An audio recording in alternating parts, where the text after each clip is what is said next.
attention to the BBC, as we often do, rarely in a way that is giving them praise. But an absolutely fascinating new survey by the BBC asking members of the public about, the biggest ever listening exercise. What do they want for the BBC? And one of the fascinating results was actually the majority of people wanted the BBC to be less diverse in its programming. Let's talk about this right now with Rebecca Ryan. She's a campaign director at Defund the BBC. Afternoon to you. Good afternoon. It is absolutely fascinating, this, and I'm sure the people at the BBC would be absolutely horrified by this, but what did people say? So, yeah, I think the thing that's really interesting about this is this is actually a self-selecting poll from the BBC. So this isn't how you would normally have a poll done, which is randomised across the country and sort of correctly rejigged so that it's representative. This is people who are actually watching the BBC. People still do that. Yeah. Exactly. And there's actually quite a huge amount of people that they managed to get to fill out this survey, but these are fans of the BBC, and these people still have yet said, we've had enough of this diversity quota that you're doing. Just stop lecturing us. And that's obviously what we hear from our supporters all the time, and that's why people are switching off from the BBC. But it's really interesting that it's come through in this poll for the. Well, exactly, and it's not just in the programme. I mean, it is that sort of like, well, there has to be, it doesn't matter if it's a historic drama and everyone would have been white. No, we're going to pretend that one of them was black. There's going to be someone disabled. There's someone else with some other disabilities. It has to be someone who's trans.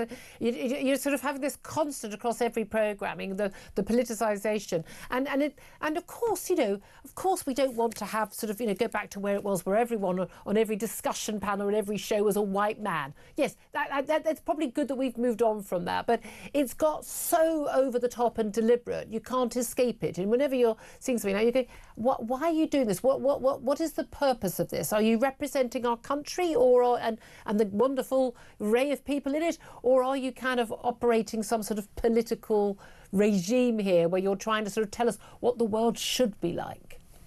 Well, exactly. And it's just the historical inaccuracy of it, as you say. And that's what people get really frustrated with, particularly in these sort of historical dramas, which the BBC used to be known for doing so well, is that now we have young people coming up who didn't realise that, there weren't necessarily black people or Asian people in the UK at the time of these dramas were made. Yeah. And so it's just this complete, rewriting of history, which is bizarre. But also, especially as we've had all these big rows in acting about, so it's absolutely fine, say, to have a black woman play a white woman role or likewise. But if you have a white person playing a person of colour's role, that's outrageous cultural appropriation and disgusting and shouldn't be allowed. Or even someone who's not trans playing someone who believes they're trans. I mean, or a straight actor playing a gay actor, but it's okay for a gay actor to play a straight part.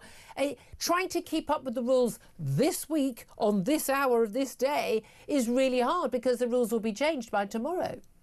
Exactly. And what happens as a result of this is that the BBC is just so bogged down in all of these woke storylines and everything that it's trying to shoehorn in that entertainment is completely taken out and people are just like turning off because they're so tired of, being lectured. Exactly. That is like you want to watch a David Attenborough documentary. Oh God, now I'm going to get a lecture about climate change and how awful human beings are. And that's the thing, isn't it? I mean, certainly I've not seen a funny comedy show in a long time on the BBC. If you want a good drama, where are we going? We're going to Netflix. We're not going to the BBC. We're not seeing it. But it's really because it's not just the BBC doing this, because we've seen this with advertising as well. And it's absolutely fascinating. Look at the industry. Found that an analysis of adverts found that more than half of adverts in the UK feature black people, but according to the 2021 census, only 4 out of 100 people in this country is black. But 50 out of 100 are represented in adverts. I mean, loads of people I know have a running joke about the number of mixed race couples there are. I mean, I don't think it's, literally, I would say half the couples on telly are mixed race couples. And we do actually have, and I think this is a good thing, we have one of the highest rates of mixed race marriage in the world. That's a good thing. But it ain't at the rate the advertiser would like us think it is. And it's just a misrepresentation, because I wouldn't go to China and say, where are the black people and the white people in the adverts? I wouldn't go to Nigeria and say, where are the white people and the Asian people in these adverts? We are still a majority white country. It's okay for everyone in the advert to be white, because actually most families in this country are white. Yeah, absolutely. And this is the thing that people get frustrated with, as you say. If you see constantly on adverts the mixed race couples, and you don't see, two black people in a couple on adverts either. So you don't, it's just not representative of anything. And so, yeah, people are just getting more and more frustrated with this constant lecturing coming out of the TV screens. Yeah, I'm like you and I, look, we've disagreed over years. I've not been a defund the BBC person. I'm like, bring down the funding, and I want them to do their job properly. I have to say, their coverage of what's been going on in Gaza, the trans stuff as well, I'm kind of at the point where that's it. It's now beyond forgivable. But, are they any worse than the other channels? And the only difference is that we're having to pay their sodding wages while they lecture us and lie to us. Well, this is the thing, isn't it? And people can vote with their feet with other channels, and if they don't like what ITV or Channel 4 are doing, they just don't. They have an impact on the ad revenue that those channels are getting, or Netflix or whatever.